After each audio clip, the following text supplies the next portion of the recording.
So I agree with you in that sense. I see it also. You meant the underdog connection. I like the idea of sometimes it's more interesting to see the big bad boss finally lose. But for there to be a big bad boss, they need to win. So when Lille defeated PSG, it was huge because PSG was so dominant for so long. When Bayern finally loses in 2051, it is going to be huge because they would have gone 48,000 years without losing, right? But my issue isn't so much in the quality of play, because you're right. There have always been teams. It's the world. There have always been someone bigger and badder with more money who takes away from the smaller. But one of my concerns is we look at the European Super League. What was the objective of that? It was to keep power, influence, and money. I still don't understand what the objective was. It was to keep power. It was to kill the. My bad, Bosom. It was to kill the lower stages of the competition, right? Where it's more like the big dogs going against it every time. Every game is a classical. Every game it's always a Champions League final.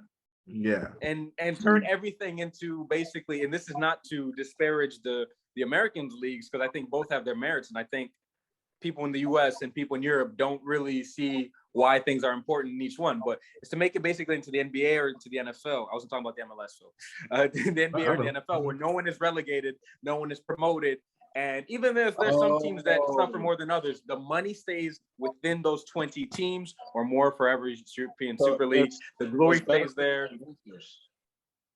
It's better for them, exactly. And they're saying, oh yeah, historically great clubs should be automatic before they went for the European Super League, should be automatically put into the Champions League, even if they suffered the last year or two. It's like, wait, what? And so that is my issue, is because it is a gateway to opening some other doors. Now, that doesn't mean it will happen, but there is a possibility, and that's one of my concerns. I agree that it's always been like this, and there's nothing you really can do to stop it. I don't know if we should force equality onto teams, because if you're doing better.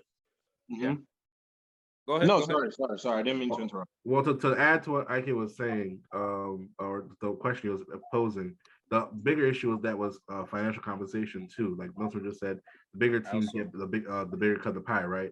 Where you think about when the big teams come to town, even domestically, how much tickets sell out, right? And because I'll use Premier League as an example, because that's probably a really good one. Every game pretty much is sold out because there's parity in the league. Who's going to win? You know, what's going on? And then you have good fan support. Where in other teams, you watch them in the Liga game, if the team's coming, they're coming to support their team, but also coming to see, at the time, Messi, coming to see Ronaldo, coming to see Suarez, coming to see or Falcao, whoever was popping at that time. That's behind it, right? Back in Spain, by the way. I would say for the for the Super League, right? At the end of the day, the fans will decide which one they prefer. The fans will decide which one they prefer. So if the they did. They made it very clear. Thank you for checking out the ToroFoot Podcast today. I hope you enjoyed it. Hit the like and the subscribe button, and check out some of the other videos we have available as well. Thank you very much.